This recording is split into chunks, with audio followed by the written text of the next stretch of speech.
Welcome to the Winter 2018 Regional Health Leadership Summit. We are extremely pleased to have you all here. As the voice said, my name is John Talcott, and I'm a senior organizational consultant with our talent development team. And I have the distinct privilege of being the MC for today's Leadership Summit. We have an exciting day ahead of us as we grow and develop as leaders and expand our knowledge of service and connection with our not one, but two keynote speakers, Jake Poore and Matt Matson. So please fasten your seatbelts and prepare to be taken on a journey today. We are going to experience something together today that we'll have an opportunity to transform our organization, who we are as individuals, and the teams we have the opportunity to lead. And as we get to experience this day together, we can also support, encourage, and challenge one another to lead and live a values-focused life, a service-oriented day, and to connect very intentionally as we move our organization forward. To kick us off today, we have Jared Narlock, the Vice President of Talent Development. Jared is an exceptional leader and a person who strives to create connections every single day. Jared, an Air Force veteran, was recently recognized as Rapid City's Veteran of the Month, so please help me welcome Jared to the podium and congratulate him on this award.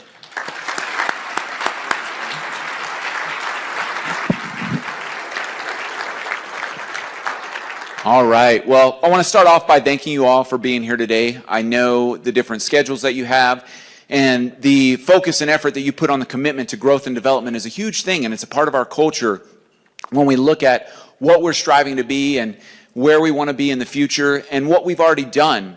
And so as John said, we have some wonderful things planned today.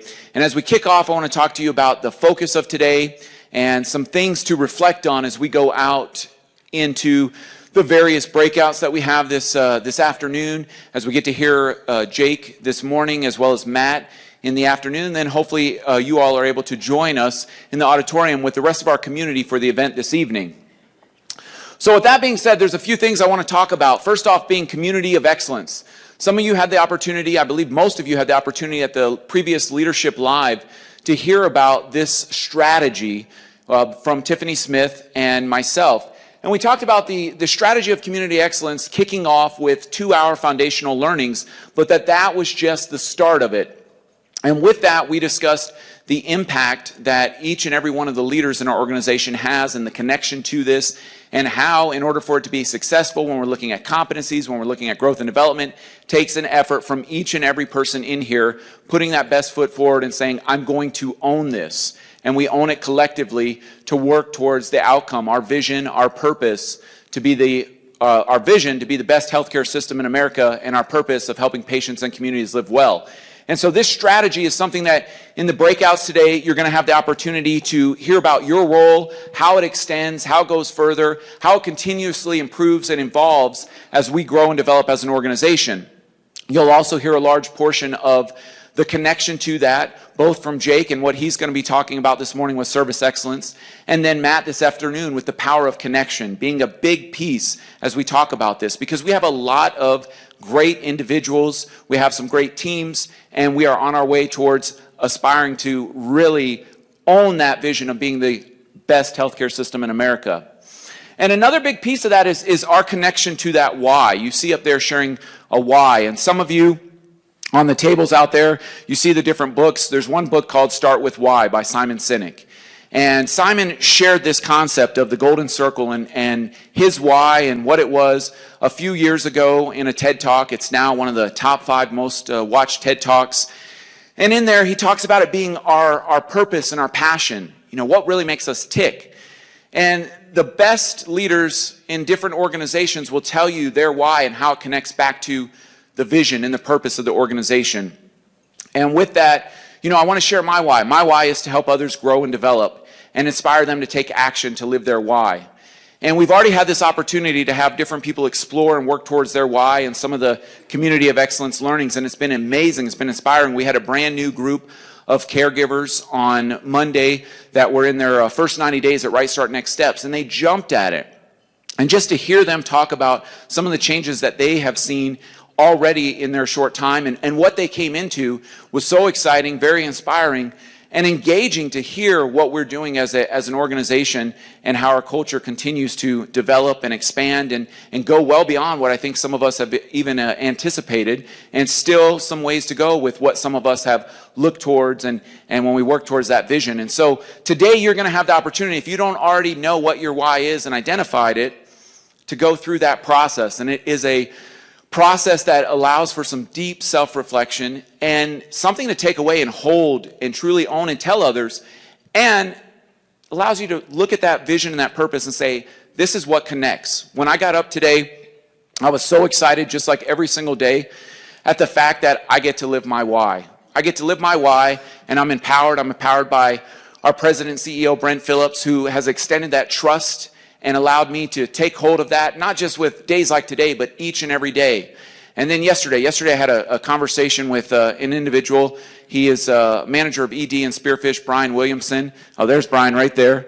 I'm sure he's really excited that I pointed him out now. But I wanted to share that because Brian talked about, his excitement for today and the fact that he works in an organization that values both people results and business results with the same magnitude, and what that truly means and how he's grown as a leader over the last few years. And it's those moments that continue to fuel that passion, and that fire that's already ignited continues to grow and get bigger and bigger. And when we share that through the power of connection that we'll talk about throughout today, what it can have and the impact that it can have. And had the opportunity this week as well to talk to Scott Peterson. I see you out there, Scott. And Scott talked about how it takes multiple pieces as we work towards our goals. And he said, my leader has empowered me to do this. I've empowered my leader to do this. And they've talked with their caregivers and physicians about doing this. And it all connects. And he said, and that's where we see the greatness really happen, is when we're making those connections and we're building that community of excellence. So I ask you to start reflecting on that. What is that purpose, that why that drives you? And how do you connect on the great days and on those days where you say, wow, there's some bumps here. How do I get through them? And so we have our Lead Now connection. You see up there our Lead Now model, and that's our leadership development dimensions. And today we're going to focus on, of course, develop self and others with our personal development. And then in the green Create Purpose quadrant, you see there the customer focus, effective communication, and strategic thinking. And those are some big pieces that you'll hear from our different speakers today and in the breakout sessions. And how does the work that you do connect? And you'll hear me use that word connect time and time again, because that's a huge piece of what we're doing. If you're out there and you're walking alone, I'm going to tell you that's so much harder than if you take that hand that's been extended, take that empowerment, own it, and run with it. And so one thing I wanted to share today is this picture. And this picture, some of you know this story. I don't share it too often, and I've been inspired to share it a little bit more over the last few months. And this is a picture of what was left of my home after Hurricane Katrina in August of 2005. My wife and I lived on the Gulf Coast of Mississippi at the time, and we had been there for just about 8 months. And I was there because my purpose, my why, had driven me there. I had the opportunity to do a special duty assignment in the Air Force.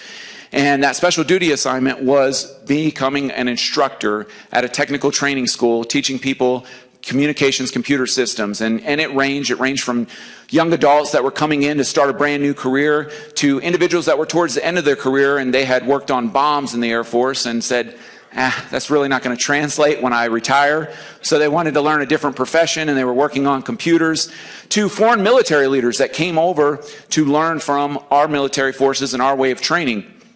And so I was so inspired. I was so excited. Had just started it out. This was 15 years ago. And Hurricane Katrina came, and overnight, my wife and I lost our home. We lost our cars. We were about a half a mile from the Gulf Coast. I remember my wife being sheltered with me. I had to stay with my students because it came so quick. There was no mode of transportation to evacuate. And the building was rated for a Category 3, which means Category 3 or below, it should stand. Category 4, 5, it is a little iffy. So Hurricane Katrina coming in, it was a Category 4, and I remember going to sleep that evening, and my leader said, I don't know if this is going to stand. I hope to see you in the morning. And I thought, wow, that was great. And so I woke up in the middle of the night, and he's pacing back and forth. And his name was John Mitchell. I said, Sergeant Mitchell, what are you doing? And he's going back and forth, and he said, the hurricane's over us right now, and the building's standing. I think we're going to live. And I said, well, that's wonderful. I had no idea, though, the devastation that was outside and what had just taken place in our community, in the Air Force Base. And so a few days later, they had cleared some paths, a great group of people, and I got to go and see. And that blue bucket was the one thing that was left from my home, and it was a recycle bin. And at that time, I had a choice. I had a choice to stick with my why, knowing that this was going to be a hard road ahead, and there was going to be a lot of action and accountability that I'd have to take in order to continue to pursue why I was there in the first place. Or I could take the other route that was given to me. And they said, we're allowing people to leave. You can choose what base you want to go to. If you want to go towards your family where you can rebuild there, go for it. And my wife and I, we talked about it. And ultimately, that why is what drove me to stay there. And it was so amazing because I got to interact with different people in the community. And one of the things that really stuck with me was that day, they dropped me and another team member who lived close by on a bus. They said, take care of each other. We'll meet back here in 3 hours. And so he was right there with me when I walked up, and he knew there was nothing there, and it was a single-story house. And then I walked up with him. He had a 2-story, and the first floor was gone. And so we were there together, but we were walking around this community, and we came up to these folks that were sitting there, and it was a husband and wife, and their house had been destroyed, and they were on lawn chairs. And they said, yeah, we just got back today. We saw this. And they said, you guys look exhausted. You look hot. This was August, Mississippi. And they said, take a drink. And, there was a Diet Coke in there. And for days it had been water. And I said, oh, and it was warm water. And I got to take that Diet Coke, and it was amazing. And they said, what can we do for you all? And I'm just sitting there thinking, what can you do for us? You're in the same boat. And they said, you're a part of this community. We appreciate what you do. We had our uniforms on, and it really helped me understand the power of community. And when people extend their hand, what can happen, what can be done, and the heart that's in that.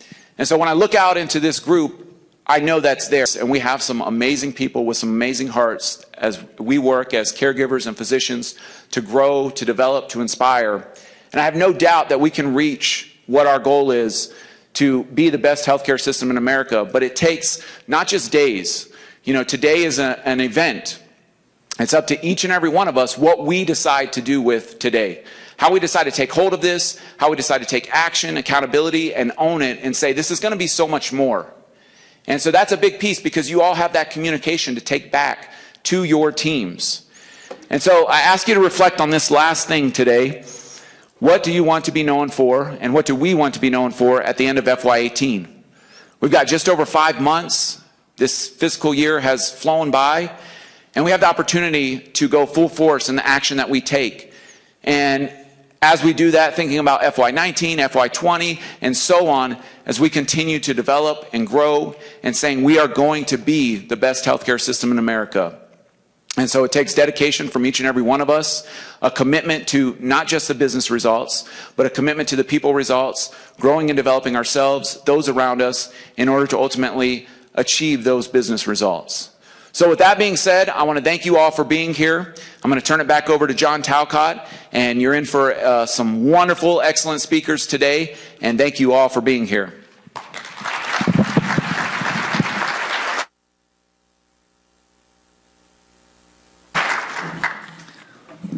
Again, Jared Narlock, Veteran of the Month.